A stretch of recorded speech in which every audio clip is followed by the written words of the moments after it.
Hello friends, எல்லோரும் எப்படி இருக்கீங்க? நாங்கள் ரொம்ப நல்லாயிருக்கோம். என்னோடய சேனலை யாராச்சும் புதுசாக பார்க்குறீங்க இல்லை சப்ஸ்கிரைப் பண்ணாமல் பார்த்துட்ருக்கீங்கன்னா மறக்காம ராதிமா கிச்சனை சப்ஸ்கிரைப் பண்ணிவிட்டு பாருங்கள். பக்கத்தில் ஒரு பெல் ஐக்கான் இருக்கும், அந்த நோட்டிஃபிகேஷன் பெல்லை மறக்காமல் கிளிக் பண்ணிடுங்க.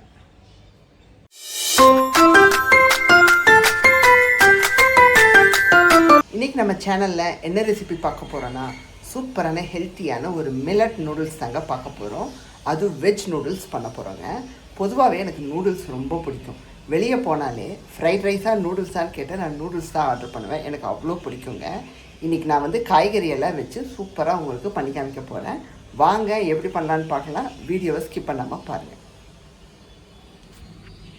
நம்ம பண்ணக்கூடிய மில்லட் நூடுல்ஸ் பார்த்திங்கன்னா இந்த நூடுல்ஸ் தாங்க. போன வாட்டி நான் மில்லட் பாஸ்தா வாங்கின இடத்துல தான் இந்த நூடுல்ஸும் வாங்கினது. ஸோ இந்த பேக்கெட்டுக்கு பின்னாடி என்னென்ன இன்ஸ்ட்ரக்ஷன் எப்படி சமைக்கணுங்கிறதெல்லாம் போட்டிருக்காங்க. அதுபடி தான் நான் பண்ண போகிறேன். அண்ட் இது கூட ஒரு சீசனிங்கும் கொடுத்துருக்காங்க. அநேகமாக இதை யூஸ் பண்ணி பார்க்கலாம் தான் இருக்கேன். இது நான் மைதானே போட்டிருக்கு, பேக்கெட்லேயே போட்டிருக்கு, மைதா கிடையாதுன்னு. ஸோ பார்க்குறதுக்கு இது கோதுமை நூடுல்ஸ் மாதிரி இருக்குது. ஃபஸ்ட் டைம் இந்த மில்லட் நூடுல்ஸை நான் ட்ரை பண்ண போகிறேன். இதை ஃபஸ்ட்டு வேக வச்சுட்டு அதுக்கப்புறமா நம்ம காய்கறியெல்லாம் போட்டு சாட்டே பண்ணி எடுக்க போகிறோம். நான் ஆல்ரெடி காய்கறியெல்லாம் வெட்டி வச்சுட்டேன். கொஞ்சமாக குடமிளகா, கொஞ்சமாக கேரட்டை துருவி வச்சுருக்கேன். அப்புறம் வெங்காயத்தை கொஞ்சம் ஸ்லைஸ் பண்ணி வச்சுருக்கேன். அப்புறம் பச்சை மிளகா, அப்புறம் 3-4 பூண்டை பொடியாக வெட்டி வச்சுருக்கேன். இது கூட மஷ்ரூமும் சேர்த்துக்கிறோம். ஒரு 4-5 மஷ்ரூமை வாஷ் பண்ணி பொடியாக வெட்டி சேர்த்துக்கிறோம். நான் ஃபுல் நூடுல்ஸையும் செய்ய போகிறதில்ல, ஒரு பாதி மட்டும் எடுத்து தட்டில் எடுத்து வச்சுருக்கேன். இதை மட்டும் இப்போ வேக வச்சு எடுத்துக்க போகிறோம். முதல் ஸ்டெப்பு, வேக வைக்கும்போது நான் ஒரு 3-4 டம்ளர் ஊற்றிட்டேன். ஏன்னா கோதுமைங்கிறதுனால தண்ணி நிறைய இழுக்குமோன்ட்டு நிறைய தண்ணி விட்டு 1 டீஸ்பூனுக்கு எண்ணெய் விட்டு நல்லா இதை வேக வச்சு எடுத்துக்க போகிறோம். வெந்ததுக்கப்புறம் வடிச்சிட்டு தண்ணியை வடிச்சிட்டு எண்ணெயை ட்ரிசில் பண்ணி விட சொல்லியிருக்கான், ஒட்டாமல் இருக்கிறதுக்கு. கிட்டத்தட்ட 10 நிமிஷத்துக்கு வேக வச்சு எடுத்துக்கோங்கன்னு அந்த இன்ஸ்ட்ரக்ஷன் போட்டிருந்துச்சு. அதேபடி வேக வச்சு எடுத்தாச்சுங்க. சூப்பராக அழகாக வெந்து வந்துருச்சு. இந்த நூடுல்ஸ் சாப்பிட்டு பார்த்தேங்க, ப்ளெயினாக தான் இருக்குது. உப்பு கிப்பு எதுவுமே கிடையாது, அதில் எந்த டேஸ்ட்டும் இல்லை. காய்கறி எல்லாம் பார்த்திங்கன்னா நான் எல்லாம் கொஞ்சம் கொஞ்சம் தான் எடுத்து வெட்டியிருக்கேன். ஒரு குட்டி கேரட்டு, ஒரு சின்ன குடமிளகாவில் ஒரு 1/4 வாசி எடுத்து நீல வாக்கில் கட் பண்ணி வச்சுருக்கேன். அப்புறம் 3 பூண்டை பொடியாக நறுக்கி வச்சுருக்கேன். ஒரு குட்டி பச்சை மிளகாயை இப்படி ஸ்லைஸ் பண்ணி வச்சுருக்கேன். ஒரு கடாய் வச்சு 1 டேபிள் ஸ்பூனுக்கு ஃப்ரை ஆயில் சேர்த்துக்கலாம். நீங்கள் ஆலிவ் ஆயில் வச்சுருந்தா தாராளமாக சேர்த்துக்கோங்க, இன்னும் சூப்பராக இருக்கும். அதில் பூண்டையும் பச்சை மிளகாயும் போட்டு நல்லா வதக்கிக்கோங்க. அதுக்கப்புறமா வெங்காயத்தை போட்டு வதக்கிக்கணும். ஒரு பெரிய வெங்காயத்துலேயே சின்னதாக இருக்கும் பார்த்திங்களா சைஸு, அதை நீல வாக்கில் வெட்டி சேர்த்துக்கணும். இது ஆப்ஷன் தான், பட் சேர்த்தா நல்லா இருக்குன்னு தோணுச்சு எனக்கு, அதனால் நான் சேர்த்துக்கிறேன். இது கூட முட்டைகோஸு, இன்னும் வேறு சில காய்கறி கூட நீங்கள் சேர்த்துக்கலாம். நான் கேரட்டு, குடமிளகா, மஷ்ரூம் மட்டும் சேர்த்துக்கிறேன். எல்லாம் கொஞ்சம் கொஞ்சம் தான், ரொம்ப சேர்த்துறாதீங்க. இப்போ வெங்காயம் கண்ணாடி மாதிரி வதங்கி வந்ததும் அடுத்தது குடமிளகாயை சேர்க்குறோம். எல்லாமே கொஞ்சம் வதங்கினதுக்கப்புறம் அடுத்தடுத்து சேர்த்துக்கோங்க. ஸோ தட் உங்களுக்கு சாப்பிடும்போது நல்லாயிருக்கும். குடமிளகா ரொம்ப சாஃப்டாக போயிடக்கூடாது, லைட்டாக அந்த க்ரன்ச்சினஸ் இருக்கணும். அதனால் நல்லா லைட்டாக ஒரு 1 மினிட்டுக்கு வதக்கி விட்டால் போதும். அடுத்து நம்ம கேரட்டை சேர்த்து வதக்க போகிறோம். அதுக்கப்புறமா நம்ம உப்பு சேர்த்துக்க போகிறோம். ஏன்னா நமக்கு நூடுல்ஸில் உப்பு எதுவுமே கிடையாது, நம்ம இந்த பேஸில் சேர்க்குறது தான். அடுத்து பார்த்திங்கன்னா துருவி வச்ச கேரட். நான் ஒரு சின்ன துருவலில் துருவியிருக்கேன். நீங்கள் கொஞ்சம் பெரிய துருவலில் கூட துருவி சேர்த்துக்கோங்க, ஒன்றும் பிரச்சனை இல்லை. ஸோ குட்டி குட்டியாக துருவியிருக்கேன். ஸோ தட் நமக்கு சீக்கிரமாக வெந்து வந்துடும். ஒன்றுக்கு டைம் கொடுத்து நீங்கள் ஆட் பண்ணுங்கள். ஸோ தட் நமக்கு ப்ராப்பராக சூப்பராக வரும். இப்போ பார்த்திங்கன்னா நமக்கு கேரட் நல்லா வதங்கிட்டுருக்கு. அடுத்து நம்ம சேர்க்கக்கூடியது மஷ்ரூம் மட்டும்தான், வேறு எதுவும் கிடையாது. அப்புறம் சீசனிங் சாஸ் எல்லாம் சேர்க்க போகிறோம். இப்போ அடுத்து மஷ்ரூமை சேர்த்துட்டு வதக்கி விட்ட பிறகு நம்ம உப்பு சேர்த்துக்கிறோம். ஏன்னா ரெசிப்பியில் இப்போ தான் நம்ம உப்பு சேர்க்குற நேரம். ஏன்னா வேறு எதுலேயுமே உப்பு கிடையாது, சும்மா அளவாக லிமிட்டாக தான் சேர்த்துக்கிறோம். டேஸ்ட்டுக்கு தக்கனவாறு சேர்த்துக்கோங்க.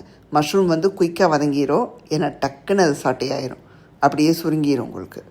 ஸோ இது கூட என்ன சாஸ் வேணாலும் நீங்கள் சேர்த்துக்கலாம். என்கிட்ட பெருசாக எதுவும் இல்லாதனால நான் டொமேட்டோ கெச்சப் மட்டும் வச்சுருக்கேன். கொஞ்சமாக ஒரு சின்ன பேக்கெட் ஒன்று வச்சுருக்கேன், அதை தண்ணியில் கரைச்சி சேர்த்துக்க போகிறேன். இப்போ உப்பை சேர்த்து நல்லா கலந்து விட்டுறலாங்க. என்கிட்ட சோயா சாஸு அந்த மாதிரி எதுவுமே கிடையாது, ஸோ அதெல்லாம் நான் சேர்க்க போகிறதும் இல்லை. அடுத்து பார்த்திங்கன்னா மிளகாத்தூளும் மிளகுத்தூளும் நான் சேர்க்க போகிறேன். ஆல்ரெடி எங்கள் வீட்டில் எங்கள் அம்மா அரைச்சி வச்சுருப்பாங்க, மிளகு சீரகம் ஒன்றா சேர்த்து அரைச்சி வச்சுருப்பாங்க. அது ஒரு 1/4 டீஸ்பூனும், மிளகாத்தூள் ஒரு 1/4 டீஸ்பூனும் சேர்த்துக்கிறேன். இது கூட அவங்க கொடுத்துருக்கான் பாருங்கள் சீசனிங், அது ஒரு 1/4 டீஸ்பூனுக்கு ஆட் பண்ணிக்க போகிறேன். அவ்வளோதான். இதில் வேறு எதுவும் சேர்க்க போகிறது கிடையாது. இதுக்கு அடுத்து நம்ம சாஸ் எல்லாம் சேர்க்கக்கூடிய நேரம். பட் எங்கிட்ட எந்த சாஸுமே இல்லை. இந்த கெச்சப் மட்டும் இருந்துச்சு. அதை தண்ணியில் டைல்யூட் பண்ணி வச்சுருக்கேன். கிட்டத்தட்ட 1 டேபிள் ஸ்பூனுக்கு இருக்கும். அதை அப்படியே அதில் சேர்த்துற போகிறேங்க. நீங்கள் சோயா சாஸு, சில்லி சாஸ் எல்லாம் இருந்துச்சுன்னா தாராளமாக ஒரு 1/4 டீஸ்பூன் சேர்த்துக்கோங்க. எங்கிட்ட இல்லாமல் நான் செய்ய போகிறேன். அவ்வளோதான், வேறு ஒன்றும் கிடையாது. இப்போது வெஜ் லவர்ஸுக்கு இந்த மாதிரி பண்ணுறோம். அதே நான்வெஜ் லவர்ஸ்னால் முட்டை ஆட் பண்ணிக்கோங்க, சூப்பராக இருக்கும். இப்போது வேக வச்ச நூடுல்ஸை உள்ளே சேர்க்குற நேரம். சேர்த்துட்டு நல்லா டாஸ் பண்ணிவிட்டு நீங்கள் கொத்தமல்லியோ ஸ்ப்ரிங் ஆனியன்ஸோ சேர்த்து இறக்குனீங்கன்னா சூப்பரான வெஜ் நூடுல்ஸ் ரெடிங்க.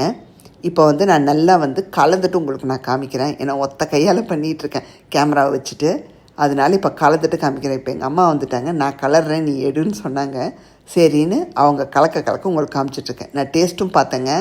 அந்த டொமேட்டோ கெச்சப்பெல்லாம் சேர்த்துட்டு கலந்துட்டு டேஸ்ட்டு பார்த்தேன். சூப்பராக இருக்குங்க.